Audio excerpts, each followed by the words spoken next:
Hi everyone, let's go. Most serious writing, which deals with music performers with their lives, tends to focus on the most highly visible, acts well established in global or local imaginaries or expected soon to be, or on the flamboyantly transgressive, or on performers with some special subcultural significance, or on the act just too big to ignore. Generally, it's all underpinned by an assumption of anomaly, of anomalous accomplishment, of excess in some form. Being famous means that the primary alibi for any scholarly, journalistic, or literary foray has kind of already been provided. The research question, the recognised gap in the knowledge, or the sceptical commissioning editor's question, does this matter? Does anyone care? That's already been resolved. You don't particularly have to hard sell new knowledge about famous people and famous things. So, over the large frame, attention gravitates to what really are just pinnacle moments, not representative of the larger scene, perhaps. So, what then of the vast cohort of the non stellar, the unhip, the modestly or not at all successful? What of the near infinite number of different ways people labour at making music not famously? They're mostly ignored, of course, or if written about, mostly not very well. It's something I'm interested in, and I think this matters for a number of reasons, but just one for now. Over the last few decades, entire schools of commercial music practice have appeared, faded, and been lost without any serious investigation taking place, or even mapping. In Australia, a whole generation of professional artists working suburban clubs emerged after World War II, peaked, and in the last couple of decades quickly and completely disappeared, all on our watch, ignored by most IASPM type researchers, including me, by the way. That was the shit I once detested, which now seems to me to be terribly interesting and very tellable too, worth telling to me. And I should add, acknowledge that I've been attending conferences, IASPM conferences, for a couple of decades now, in which we've been repeatedly told that we should be paying more attention to the passe and the unhip. So, it's an old tune, and I apologise. My own soapbox sentiment on this is the clock's ticking. There are whole realms of music very nearby that are dropping away all the time. They're never going to return. And who better to give it some attention than us? So, talking a bit about precedents and pitfalls and opportunities, a lot of threads in this sort of question to me go back to Nick Tosh's foundational column in Cream magazine back in the 70s, Unsung Heroes, which dealt with then obscure musical precursor figures unknown then mostly to the rock world. Those collected pieces have been reprinted many times, and some of Tosh's thumbnail portraits remain the kind of go-to précis of many of those people. Most of the artists, in fact, have since become canonical figures in American in music heritage, and in yes, and an implicit underpinning, I think, to the unsung hero thing is you may not know these people, but you should. They're amazing. They stand out. That unsung hero approach has been a rock writing thing, staple for nearly half a century now, as it was in the jazz world prior to that. The trope at play might be called canonical in waiting.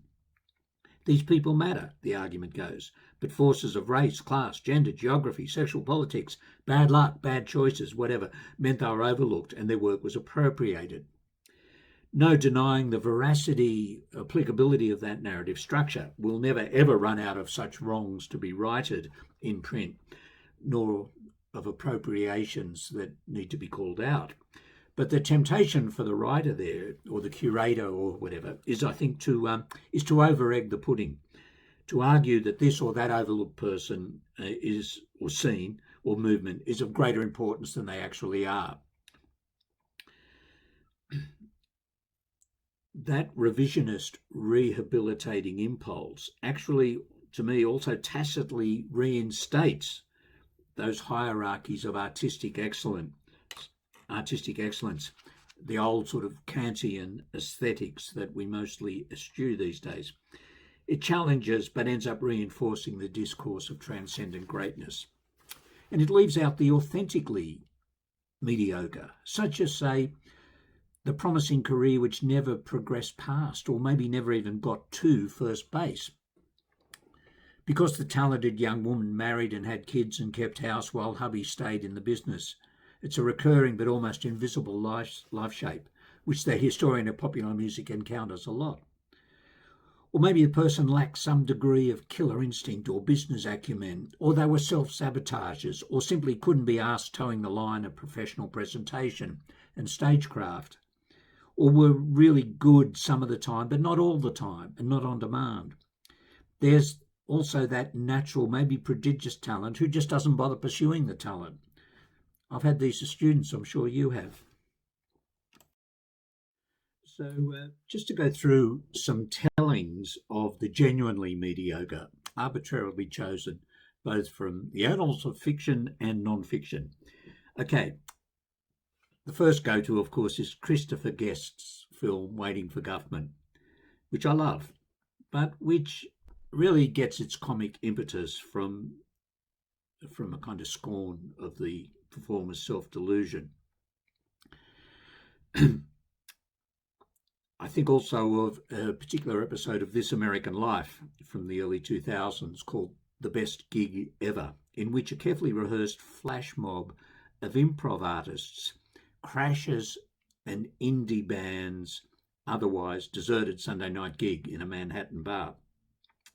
The improv folk have learned all the songs, and so they sort of dance and sing along ecstatically, generally seem to have a deliriously good time, and then when the bracket finishes, they all file out of the place. It is funny. I show it to my students, but it's totally a takedown too. And of what exactly is kind of not clear. There's a cruelty in the exercise, not entirely assuaged by Ira Glass's attempt at back narrating it as a moment of personal growth for the patsies in the piece. Such double-edged tellings of the non-stellar owe much to George Grossmith's comic novel of the late Victorian era, Diary of a Nobody, about the pathetically middle-class aspirant Mr. Pooter, whose affectations are ripe for satire. Pooter, of course, became an instant archetype of Victorian petty bourgeois respectability, and the humour is alloyed again with abjection and contempt. A less obviously contemptuous portrait is, of course, Dire Straits' breakout single, The Sultans of Swing, set in a South London pub where a trad jazz band is playing. At one level, it's respectful, kind of poignant even. The writing self-consciously literary, performance is super polished, so on. But that polish quickly, you could say, hijacks the attention. Those noble Dixieland musicians, except for the piano player, are actually dreadful plodders, vainly keeping the early jazz faith to a not grateful audience. We're back in Pooter territory, and the song and its mise-en-scène, for all the cleverness, end up being just a backdrop for Mark Knopfler's blinding finger-pick guitar playing. And with that sort of out-of-phase pickup sound, giving it all, sort of hovering above it all, celestial quality.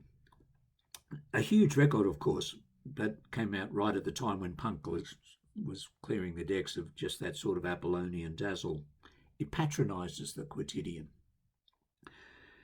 But if Dire Straits had done the thing sounding like a run-of-the-mill pub band, that wouldn't have worked either. And I think that highlights a kind of offset effect at work here. The less remarkable the narrated thing, the more pressure for the exposition to perform, and with it the risk that that expository performance might obscure the thing being told about, which in turn I think highlights a fundamental contradiction in this question. To address the avowedly unexceptional in arts or performance is to jettison the writerly raison d'etre. In terms of writing or curatorial practice, the interlocutor is asking an audience to treat their exposition as noteworthy, worthy of attention, when the integrity, the very ontology of the subject, is its absence of noteworthiness, of worthiness of attention. It's a kind of Samuel Beckett absurdity there. Pay attention to this. It's not important. It's a narrative problem too. Narrative demands nodes of difference, literally remarkability. When we deal with the unambiguously excellent, excessive, or extreme in performance, it's assumed the subjects have changed something beyond their own lives. They've changed their world and, to some extent, the world. So they themselves have become historical nodes. They're causative, they're agentic. The humdrum, the rest of us, more accurately narrated as subjects, mostly acted upon. No historic pivot points can be traced to our particular lives and doings. Had they, or we, never been, things would have been pretty much the same. Sorry to tell you. But therein, I think, lies an opportunity. Although those people didn't make history, history made them. History sought them out. History found them. And history is kind of lived out in their small lives. That old nostrum, you may not be interested in history, but history's interested in you, applies here. Grand global currents were articulated in this or that life, and uniquely so. Each articulation is unique. There's a specialness in that, and there's a tellability in that. But it takes special work to find it, beyond routine, the sort of research that we already kind of do. There's a whole other layer of labour in it. It's about finding context, finding the story without destroying the low contrast specificity of the particular.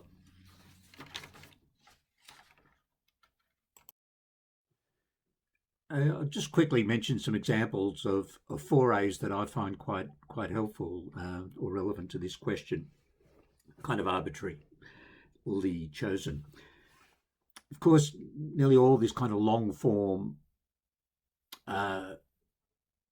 journalism, curatorial practice, whatever, you always find yourself going back to A.J. Liebling and Joseph Mitchell, the two New Yorker journalists of the 30s and 40s. Particularly, both of them did this for decades, profiles of unusual but not famous people, small but idiosyncratic lives. Not musicians necessarily, all sorts of people, including petty criminals and as I say, eccentrics. They look closely, but somehow the skill of the telling doesn't stand in the way. There's a feeling, and it stands up after nearly a century, of very direct access to the subjects. A particular Joseph Mitchell technique is to get the subject on the page, and then before like half a page is gone, hand the floor over to the subject, who then narrates in a kind of unbroken stream of quoted speech for maybe, the rest of the whole piece, which might be 6,000, 7,000, 8,000 words. That was a technique later perfected by the novelist Thomas Bernhard, and more recently very effectively used by Rachel Cusk in the recent trilogy.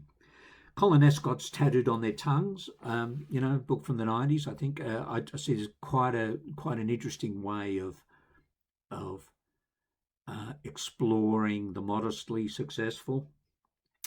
There's a book called The Comedians by Cliff Nestoroff, a compendium of now largely forgotten stand-up comics from the golden age of the mob-run nightclub. It's really exhaustively and obsessively long-term research, but it's told with great economy and pizzazz, and it's great. Some songs that talk about the kind of modest achievement. I really love Laura Cantrell's song Queen of the Coast from the Not the Trembling Kind album. Presents a portrait of a professional half-life, a woman country singer whose career high point was some night back in the Beehive 60s when she was almost a star. But since then she's been singing back up, riding on the bus and picking up the clothes that the others drop. It's a really deft portrait, and it doesn't patronise at all, and nor does it make a kind of obscure, a crypto martyr of its subject. It's just a life. All these are about lives, and they're as much about texture as they are about event, texture rather than high point. I should mention also Jerry Reed's wonderful song about the struggles of a working musician, Guitar Man. It was a hit for Elvis Presley later on. I've linked to the YouTube clip of Reed doing it on TV back in the 60s. It's an odyssey. It's a sort of talented guitar player's odyssey. He sets out from home, goes to Memphis hoping to make it big, doesn't make it big, ends up bumming around. And at the conclusion of the song, he's leading a 5-piece band in an all-night sort of shithole in Mobile, Alabama, and he's really thrilled about it. It's a great result. And in fact, it's surprising how many country songs are really good at kind of mapping limited success. Now, a lot of these questions, of course, are commonplace in ethnomusicology and anthropology and so on, where so much of the activity is about addressing the quotidian. And that's not really quite what I'm talking about today.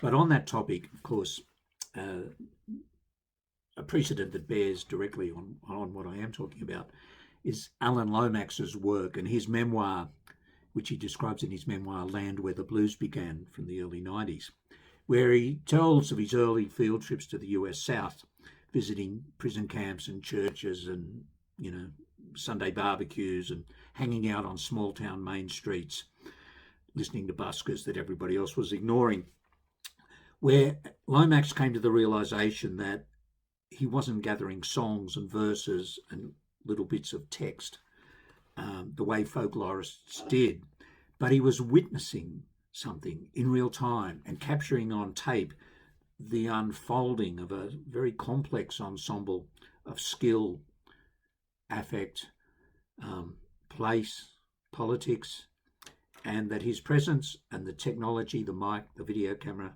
itself was somehow part of this little contingent ensemble. The ethos wasn't one of discovery. It was about paying attention to the not grand. Subsequent labours of attentive collectors, ever more portable recording gear, has marked some important shifts.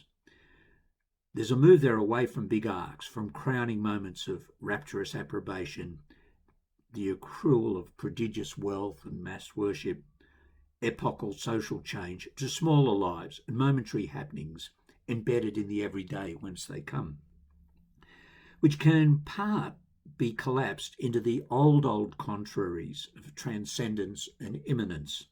On the one hand, the transcendent discourse of glorious teleology, the redemptive Carnegie Hall, Wembley Rock and Roll Hall of Fame moment, celebration, suggesting almost divine reward, rejoicing in heaven, blah, blah, blah, versus a much smaller, more attenuated thing that comes out of flow, flux, community, and a continuing endless series of little jolts and bumps of discovery. Moments so small you have to tune to them. They're not going to come looking for you. Those moments may be revelatory, may constitute what Maslow famously called peak moments, but they're easily missed unless you're paying attention. I've spent a lot of time researching and writing about forgotten Bush League criminals here in Australia of the last century, and I keep hitting similarities between them and the sort of citizen artists I'm also interested in.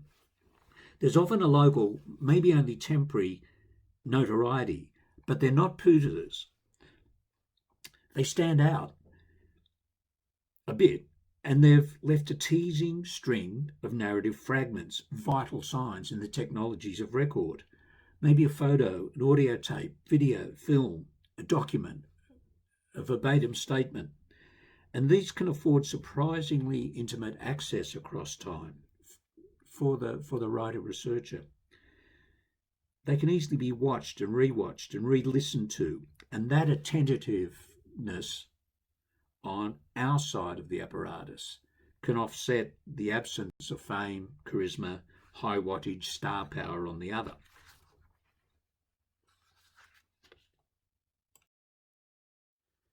We attend more and more instead to the trace, the gesture, the nuance, the grace note. At the IASPM conference last year in Canberra, I prepared a thing for the barroom Pecha Kucha event, 7-minute spiel. I wrote about 2 dead musicians that I'd been researching for years, one a kind of nightclub schlepper, the other a jazz auteur. I had a ton of material about them, but I had to really work to condense it down to the 7 minutes, dropping adjectives and adverbs, using one word instead of 4. And eventually got it down to 1,000 words.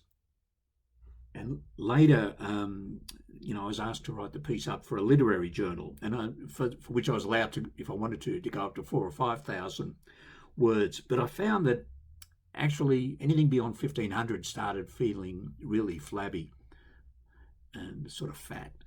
And so I stuck at 1,500 words, tried to keep that spoken kind of rhythm thing. So I mentioned that it's another version of the trade-off I've been talking about in this whole talk. If you want to address the unremarkable, then there's a lot more work to be done on the back end, on the delivery. But it's kind of fun. Yeah, thanks everyone. And thanks a lot to the organisers. You've done a lot to make this happen. We appreciate it.